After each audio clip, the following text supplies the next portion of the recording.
All right. So we are continuing this journey on AI and how some of the tools that are out there and the resources that you can use.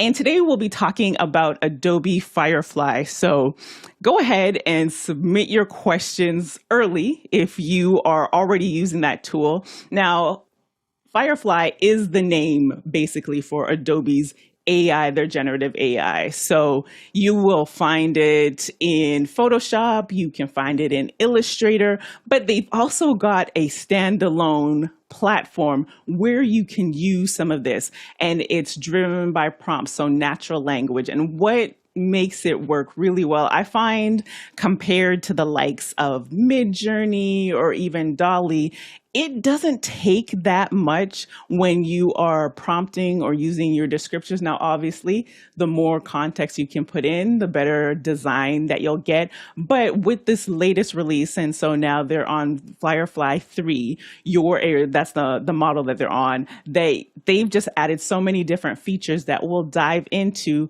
that will help you to, as you're building out your creations. And I'm going to get to my screen share here, and as the panel as well, if you all have any questions, because I remember too, Alexander, you said Adobe Firefly. Like, I remember when it came out, it was just all the rage of just trying it. And what what Adobe's doing as well is it's really for the commercial audience. And what I mean by that is they were in beta testing for over a year just to make sure that they got all the kinks out, because those who are using Adobe products, they are typically for commercial, for selling, for marketing, and needing to make sure that, well, this, if we're using generative AI, is it copywritten? Does this belong to someone else? So go ahead, Courtney. You're on mute. Oh, 1 second there.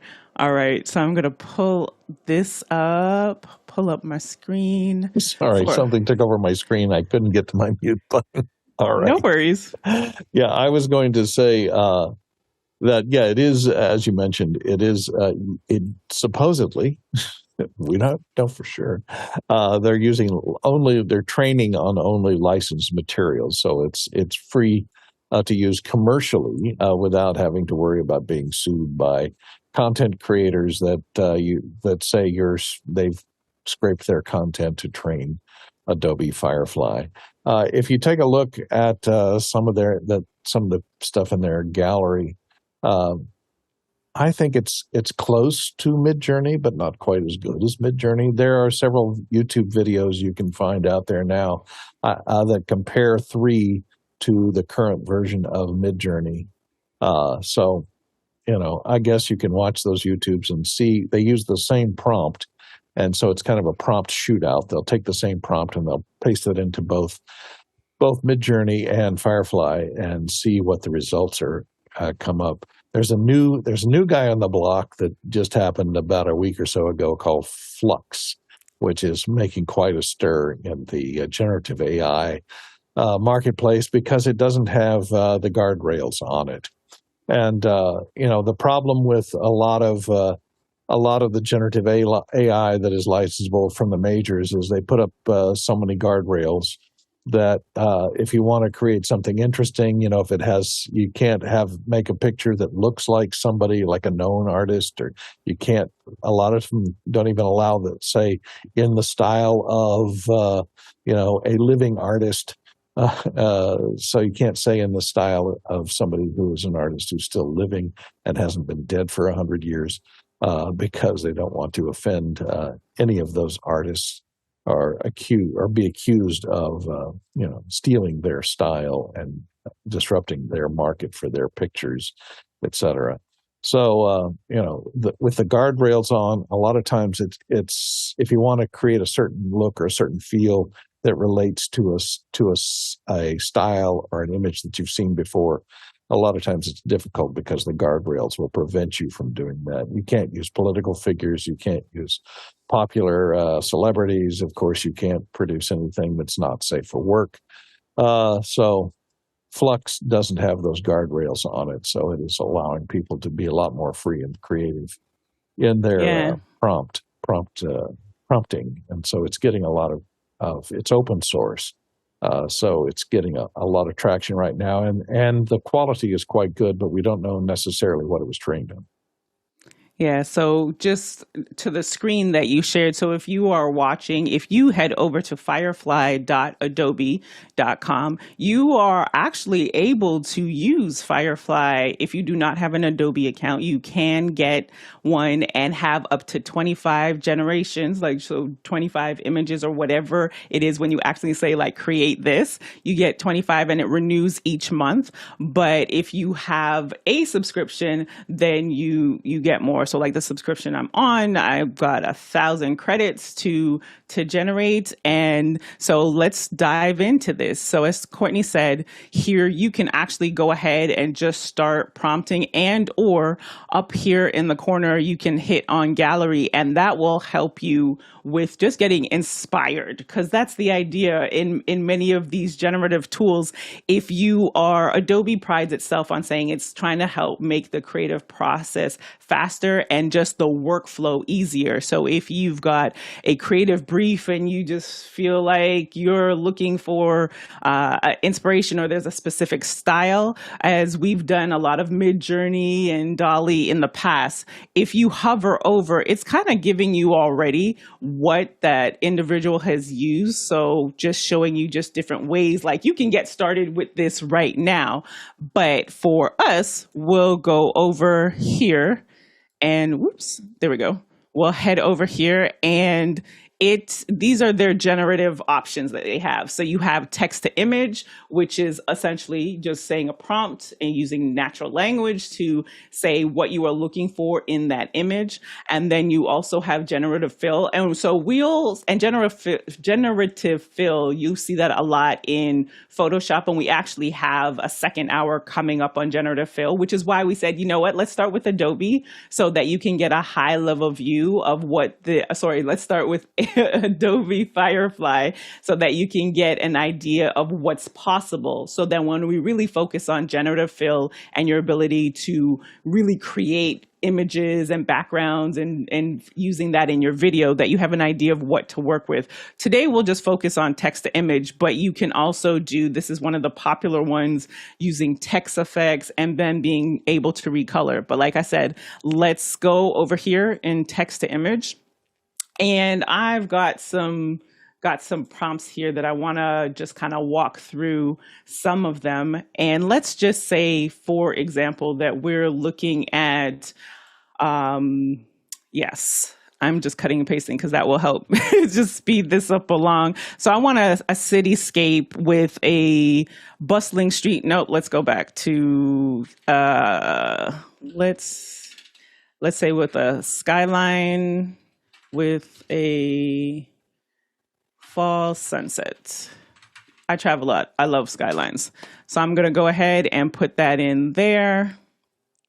And as it's generating, as you'll see, it's about to give me 4 different options. But as that's populating on the side there, I want you to take note of your ability to change the models on the side. So Firefly 3, that gives you the ability, well, I'm going to show you, like, you can have a reference image, that there might be an image you already have and you want Firefly to create this new image with some of those styles. You can upload that, but that's only available in 3. In 2, I've heard comments from people saying that it's a little bit faster, and it just really depends on how. There's some people that, if it's not broke, don't fix it. So you can still have the ability to access Firefly 2. And is it still sharing screen? Just double checking that you all can see. Okay, awesome. Thank you. See the screen. So yeah, so there could be a reference image, but right now off the top, here are the different options that they've given to me just alone. And what you'll notice here, as I will say that, the composition, let's say I want it to be a little bit more from a perspective of like reference this style. You can actually go in here and just browse different styles that would then help you. So if you don't have the words and you, again, brain fart, whatever that may be, it's giving you so much to try to just get you going. So let's go ahead with that and let's see what happens with that composition reference. And producers, feel free at any point in time to submit any questions that you have. For those of you who are using Adobe Firefly, I would love to hear how you are using it and how that is. So how that's helping you. So again, remember the reference image here on the side and how it's mimicked somewhat of just the structure, putting a structure in place. And now the sun is overlaying in the top similar, and that's for the sake of composition. So now if we scroll down, and I also have the ability to say how much, kind of like the intensity of like opacity intensity, that's the same thing. How much of this composition that's being referenced, how much of that do I want it to use? Do I want it to be a lot? Only a little bit? Like the sky's the limits with your imagination.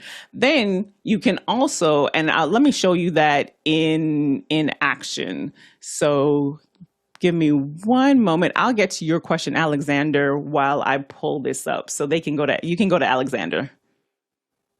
Yeah, sure. So while you were talking about it, because I've never used Firefly before, I decided, well, let's see what this thing does. So I put it. Now this was probably poorly prompt engineered, but I asked it to generate an image of a black and white cat and a calico cat hosting a podcast, and this is what it gave me. Now Awesome. I tried to get more specific. I reworded the prompt and I said to have them sitting on opposite sides of a table and each having their own microphone. And I specifically told it to make sure that they are using a Shure SM7B. But it basically gave me another version very similar to this with just a single microphone that looks like a generic condenser microphone. So it doesn't seem to, I don't know if that's a copyright or trademark problem, but I said SM7B and it didn't give me an SM7B. So that's highly likely there. But this is where, when you look at using Firefly, or the fact that it is what Adobe is doing is what a lot of the companies are doing, Microsoft with Copilot.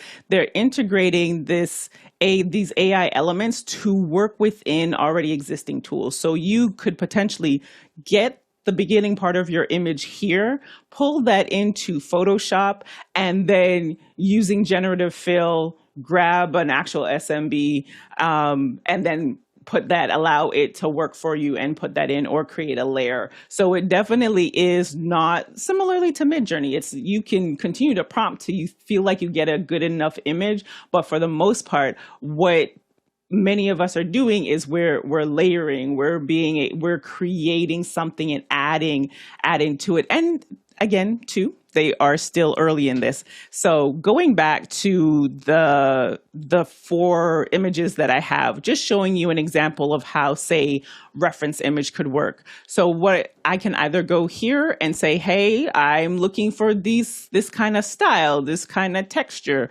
or I can say, I want you to actually upload something. So I've got this kind of futuristic basketball here. I was thinking of doing something along the WNBA is now, there are a couple of new teams coming out in 2026. So I was going to go down a theme of like creating something for the Toronto WNBA team. But then I said, let me just abandon it. But this is great texture. So I'm going to have it upload.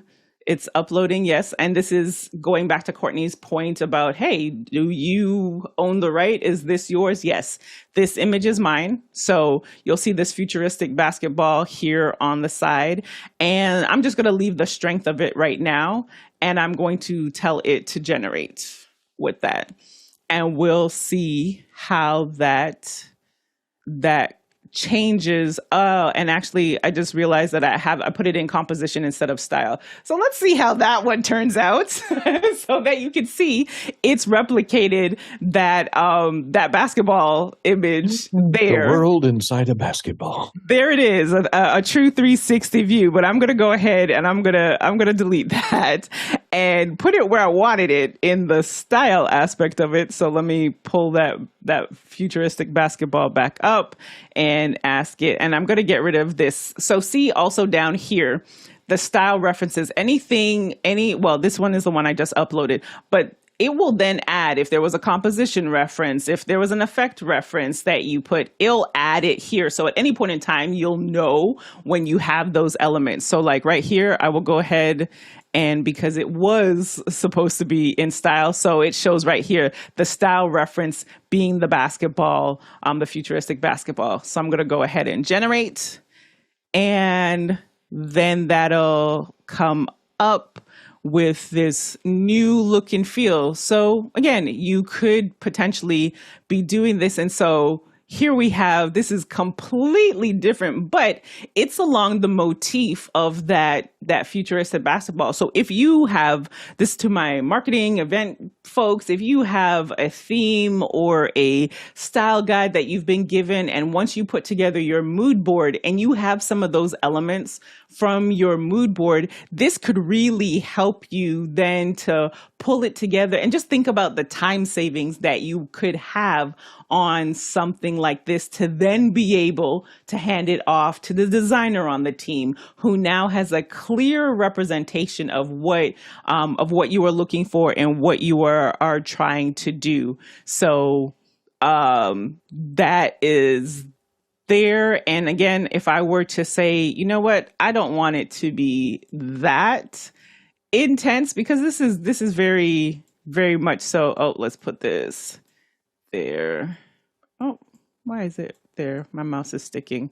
So let's decrease it again, just so you can see just the difference in how that comes up. So it's another way of being able to, if you are not a designer, you're trying to upskill and looking to learn how to create content, create flyers, you're on a new team and now you're supporting someone, you can easily train someone by using prompts to be able to then go in and just help with the workflow of the team. Let's go to Courtney. I was going to ask you, if you submit something for style, if it's like a Norman Rockwell photo, does it allow you to do that if you don't own the rights to it, or is what it's doing there? If you say, yes, I own the rights to this and I'm submitting it for style, is it giving them the right to scrape that information that you upload and add it to their training material? So that's one question. And I just did I just did a prompt on in the style of Norman Rockwell, because sometimes the guardrails will lock that out, of a family watching TV. And it gives you 4 responses. And I'm not sure this is in the style of Norman Rockwell, but it is an all-white family, which is mainly Norman Rockwell had some mix. But what they did here is they give you 4 different racially balanced responses. Here's a Pacific Islander group, another group of WASPy family there, and then we have your Muslim family watching television. So it gives you diversity in its response, although I did say family, so it's at least not adding diversity to the family, although many of the generative AI programs out there that, for example, I think Copilot automatically has a diversity addition on there that makes sure that, and it's created some problems, because if you're trying to reproduce an American, Washington crossing the Delaware, it might make Washington another race than what he was, Right, because of the diversity filter. And they got in a little trouble for that, because they're trying to be as inclusive as they can. But sometimes that interferes with accuracy on its drawing. But I don't think any of those really look like a Norman Rockwell painting. So I was wondering if you upload a true, Norman Rockwell watercolor, will it copy it? And what if you say you don't have the rights to it? What does it not produce? that's a great question. I have not, just because I've not had the need to want to copy someone's style, so I have not tried that.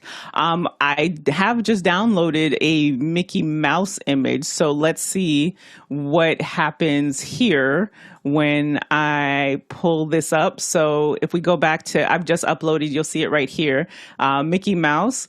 I'm going to try this and see, and I'll potentially add skyline with a fall sunset, with Mickey Mouse walking down the street.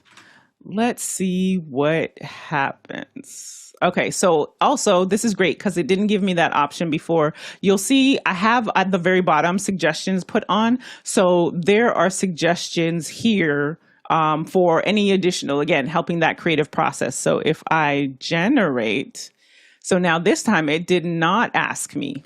But let's see what happens. This is live here on office hours to see Did you if submit it the will. Mickey Mouse, upload the Mickey Mouse picture to I begin with? did upload. And look, See, there's not a single there we picture of the go. real Mickey Mouse. There's Not at all. Oswald It the says, rabbit, who is in public what? domain.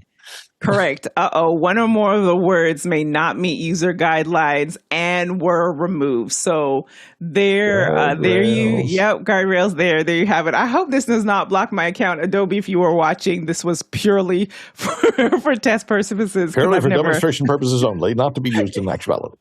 Exactly. I've never done that. But let's see if we can get back to, let's remove the Mickey Mouse and get back to the original. Because I do want to also share. Well, let's also, if we go back to the screen share, let's say with a moon, I just added one of those prompts there. I'm going to go ahead and generate. And I want to show and move on to just shortly to showing how inside of Firefly using generative fill. On the side here, I won't go through all of these on the side here, but you can also, there are options just like if you were in Photoshop or pretty much any creative app that you've got some set of like filters to kind of help you design wise as well. You have lighting as well if we wanted to play around with that. And then there are also camera angles. So this has been a great upgrade just from a usability perspective here. And then also being able to change, I didn't point that one out, changing the aspect ratio. So you see what images that it has made here.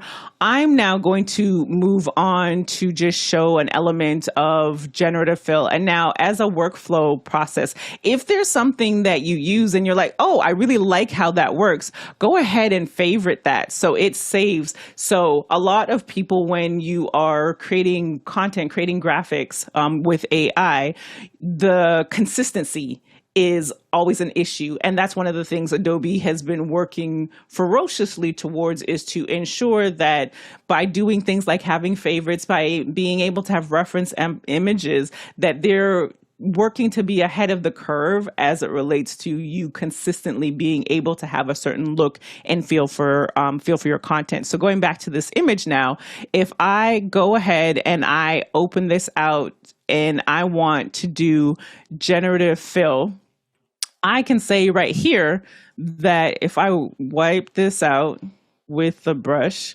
and instead I can again go ahead in here and prompt, and instead I'll say, even though this is a sunset, I'm going to say insert a happy moon.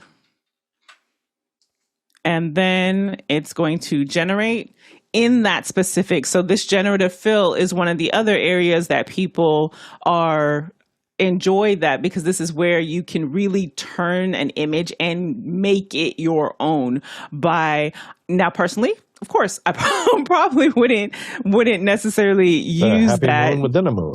Yeah. Right, a happy moon. But it's giving me, some different. This is kind of interesting. I would have never thought about that. But being able to just give you some options there with you using prompts. Also the option to be able, I did not keep that. So let me go ahead and secure that. Then if I want to expand, and I might want to use something like this for maybe let's say for a hero image on Facebook, let's say, well, I want to stretch that out and I want it to, so now I'm going to have it expand, and let's make it 16 by 9 and a happy moon. Let's see. Maybe make it Saturn, right? Saturn. Okay, Yeah, let's there you go ahead. I don't know what about crows makes a moon happy, but Okay, so I just told it to insert Saturn in the, let's say the planet. Let's be a little specific, going back to our precise prompts. The planet Saturn in the sky, and let it generate.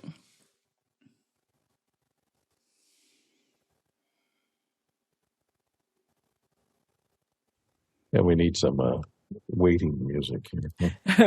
There it is. So we did not get Saturn here. But it might be thinking that moon, that's not, let's see, I'm going to go back to it. But I do like, with the exception of right here, I'm going to keep this just for one moment because I do want to show an element from like just that workflow perspective.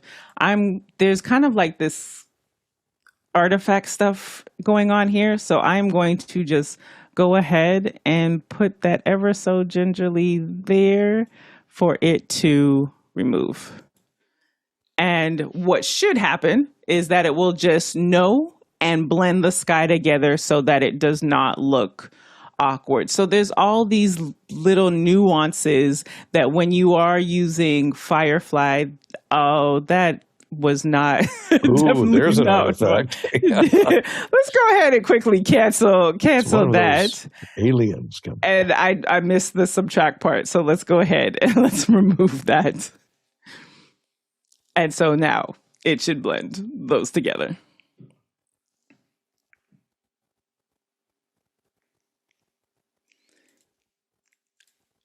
All right, and so this is where definitely tweaking and potentially some of just like my phrasing there, I'd work on that.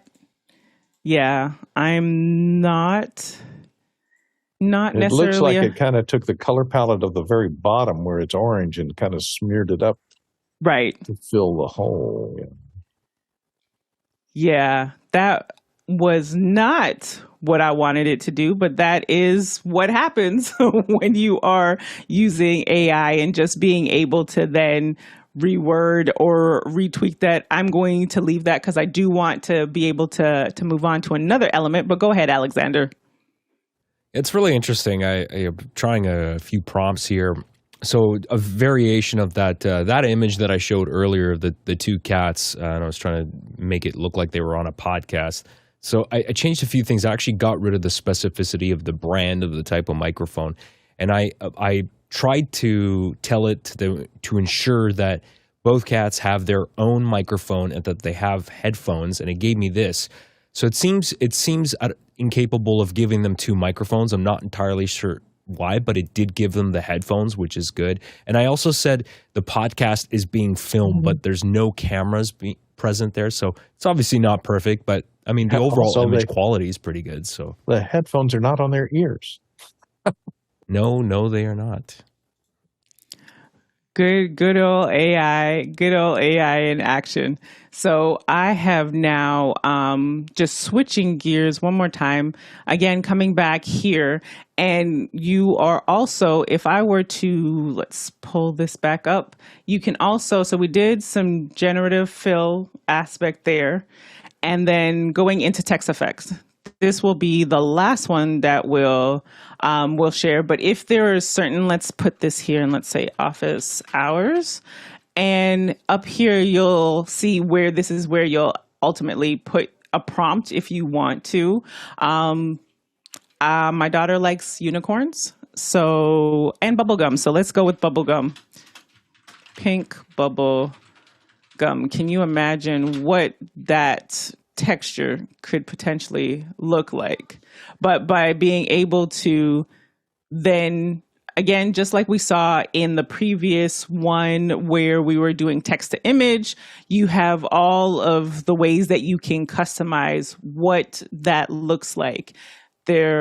Let's try pencil sketch here. And you don't always necessarily have to prompt, but if you are looking for, there's something in your head that you're just trying to get out, then that's where it comes into play They also have, again, what Adobe does really well is they already have a number of mockups that you can just go ahead, and that also helps you if and when you do actually use a prompt, you'll just see some of the language that they've already used to be able to help you to switch that and generate. Okay, it's taking a second, but there you go. Office hours global there. Alrighty. Well, Alexander, let's get into these questions. The first question is from Douglas Carmichael. As tools like Firefly become more popular, do you see the risk of losing an intangible human element even in non-artistic work? Courtney? Well, I guess you can, as you showed, you can add style, and you can add a style of primitive, or you could add a style of, I guess you could do this, Jackson Pollock style, something that's abstract. So you can generate abstract. I don't know what you consider non-artistic work. Is there a human element in non-artistic work? That's a big question. There have been randomly generated computer patterns around for many years since the invention of the computer that have been interesting to look at. So I don't think we've become burned out on the uniqueness of or the non-human element in artwork that's generated by a computer. So I'm not sure what you're asking there, Douglas, whether or not the AI starts to take on an AI look, so it becomes kind of a recognizable style that you can look at and say, that's a recognizable. I know this was generated by AI because the people have 3 fingers on each hand instead of 4 and a thumb. So there's that. That's one question: is how does Firefly do with hands? I'm just looking at the hands in the picture that I created. No, not the right number of fingers on many of the hands. Here you can see, I think this little girl has 3 fingers and a thumb. And this guy's got a very long hand that he's holding inside of his other hand. So it's still not very good with hands. That is the main bugaboo in artificially generated pictures of humans these days, that and accurately delivering text. And it was interesting that you showed text on there as a text tool to generate text, and how accurately does it get the text if you integrate that text into a generated picture that's like a cityscape with a sign in it or something. How accurate does it do this with text? Yeah, personally, not totally a fan of the text. There are people that are having fun with it, but those that are designers and illustrators, the jury, many of them are not fans as well. So there's some work to be done. But again, if you are looking at it as this is something to help you get started or to really shape and form something, and then again, handing it off to someone that works well. Alexander? I think tools like text to generative art, like Firefly, they're super useful. Midjourney's there too. But I think for a vast majority of people that don't have artistic talent, maybe they're just looking for some basic artwork for a keynote presentation.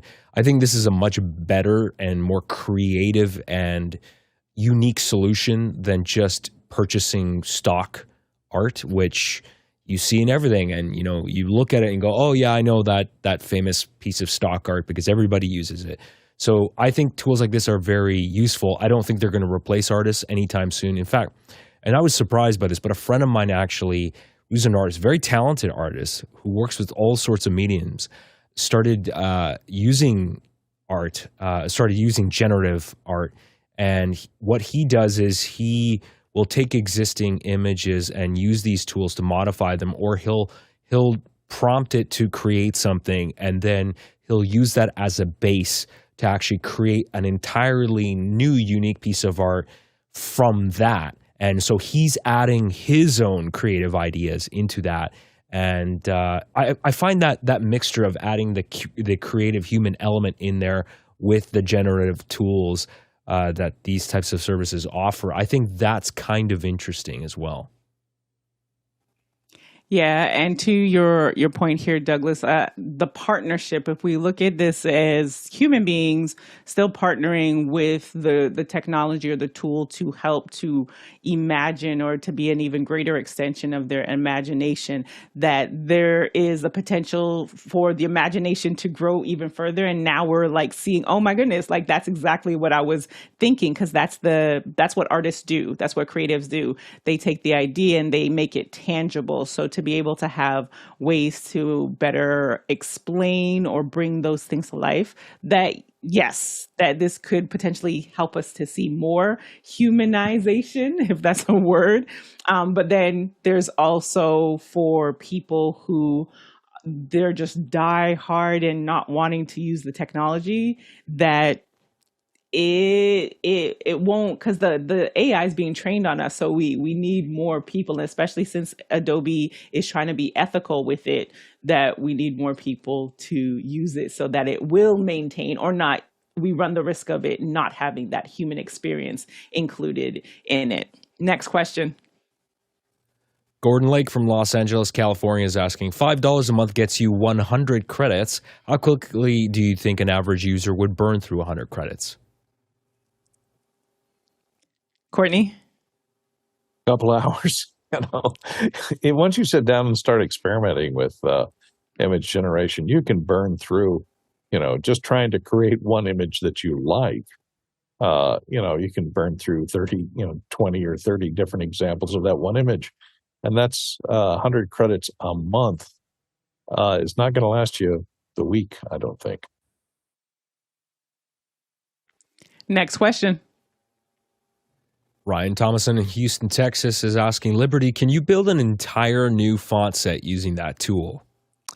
Not that I am aware of. I've just from what I've seen. So I should say my first answer is I don't know.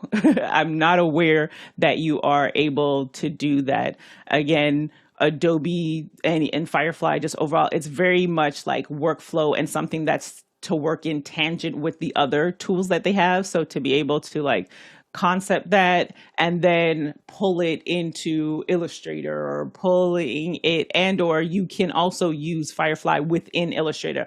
I'm just showing for this today and as this introduction that you just going to firefly.adobe.com gives you all of the AI offerings. So long and short to your, I don't know.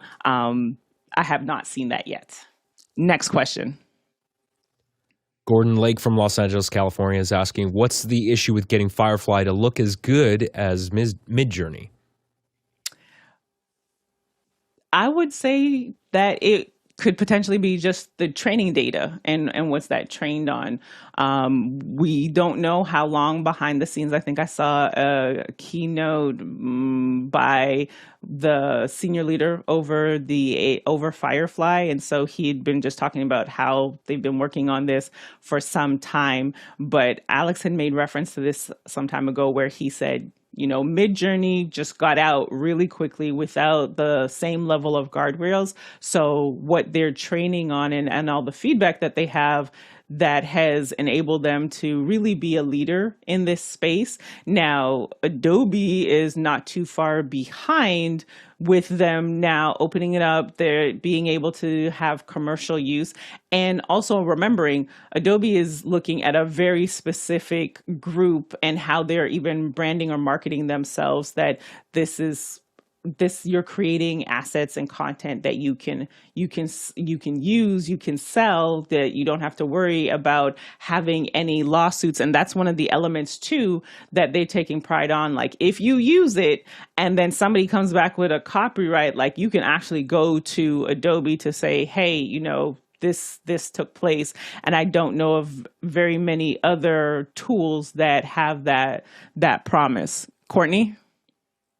I think they're operating in a different world here. I think Firefly, although it is generative AI and it is very similar to Midjourney, I think the whole idea of Firefly was was for incorporating it into the Adobe's other creative drawing products, and like Photoshop and Illustrator. And it's InDesign. It's creation tools. It's graphics creation tools, so that you can use generative AI to erase things in a photo or change the aspect ratio, like you were demonstrating earlier. So it's mainly as an adjunct to its other creative tools that gives you generative AI rather than a standalone generative AI generator. Although they're selling it as this to the public to try and compete with the others, but I think its main purpose was originally to be an adjunct to all of its other creation tools that are in the subscription universe of Adobe. Yes, agreed. And I'm going to quickly just go back because there's one important part of this. Again, I keep referring to workflow, but Adobe being able to use Firefly, and once you do get an image or something that you say, wow, this is something I can work with, you can actually then now go into Adobe Express. So we'll wrap with this demo here. If we go back to the screen share, so I've just pulled up here, we've got this prompt going, create a fairy tale, happy child drawing, watercolor with paints. So let's say here that this young gentleman here, as you'll see, if I hover over one, if I just want to download and I'm good to go and run with that, great. Also, we've been talking about training the data. I like this. This works. Let's put that thumbs up so that it'll learn what I like. I'm also going to start this because I am actually working on a project with watercolors. So this works out really well. But up here in the top left-hand corner, when I hit edit, I already showed you that you can go to the other element of Firefly, which is generative fill. But what I'm going to say is I actually want to use this to actually create a design. So let's go ahead and let's get into, now it opens up Adobe Express. So waiting for that to come up. And then now I can actually just go ahead and instantly, again, it's workflow, right? So I can go in and I can start saying, this is my back to school. Oh no. Yeah, back to school. Let's see. Playing around and see again. Ooh, I like that one. So back to school there. Let's give it a little bit of an arch here. And I'm just playing around with this. Let's see. This would work well for, let's say, Instagram.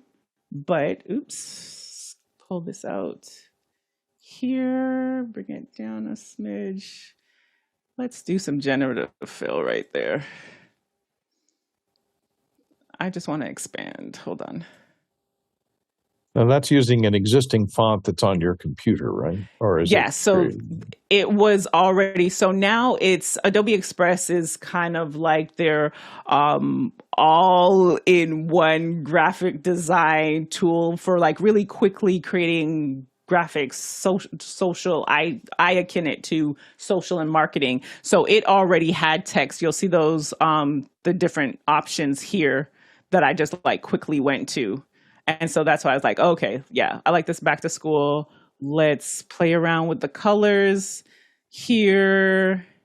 And let's see, one other thing. Is it possible to use multicolor? I tried to do this a second ago to create a custom font, which it couldn't do because fonts, to generate fonts in TrueType, usually the glyphs only have a single color.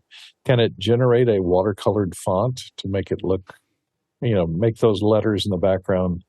I guess you could cut them out, put a wash over them, some sort of colored wash or something. Yeah, so I don't know that I would be able to do that font-wise, but from a coloring perspective, like they do have just from fill like gradient, but that would actually contrast. I probably wouldn't try that, but you can't create the question before, I did not see the ability to create an image. And what Express is, the tool itself is exactly what it says. Like, this is here to help you to just quickly pull things together, put together your graphics. So that is something, again, from a workflow perspective, that I would then pull into something like Photoshop or Illustrator, and then being able to create those elements, create that in Illustrator, and then copy that and then pull it into here. And this is going to be a back to school supply. Get ready. Let's say giveaway. And I don't like that color on there. I really don't like the fonts, but I'm just, again, doing this super, super quickly. It gives me some options here. If I'm viewing some of this, please do not judge me. Can you do a drop shadow or those kind of effects to make it stand out since you're putting in Yes. a stroke around the letters? Oh, no, it's got some interesting fonts that are, have multiple colors. So that goes back to the text effect and being able to put that there. I don't know where I'm not finding my drop shadow, but you can drop shadow and add some of those elements there. But I also want to point out just on the side that then these are ultimately, with every text and every layer, like it becomes its own layer, which is great. So again, we did this in doing the text to prompt, then brought it into Adobe Express to then be able to like make something with it. I could save this, and then now we're off to the races with this back to school giveaway. And now I've got that social media graphic in a matter of moments, all based, I'm sorry, back-end team, I meant to say that I was coming off there. So being able to pull that together. So there you have it. That's a very quick overview of just being able to use the AI, Adobe Firefly. And we do have another hour coming up where we'll actually go into generative fill and using it in some of the other Adobe products and tools. So you'll want to come back for that. We do want to see if you are in the office hours community in Mukana, go ahead and try this out. Firefly.adobe.com. Go ahead and submit, share something that you might have learned or watched in today's episode so that we can see and that we can continue to grow together. So thank you so much to our producers for all of your questions and commentary in the comments panel. Thank you so much for your insights and sharing your stories and experiences. And of course, most importantly, to our back-end team, for without which this would not be possible. And on the Talik Traverso, we have traveled 49,000 miles, 78,000 kilometers. That's 384 million bananas for scale. And for the rest of the schedule for the week, you head over to officehours.global, and we will see you next time. Bye.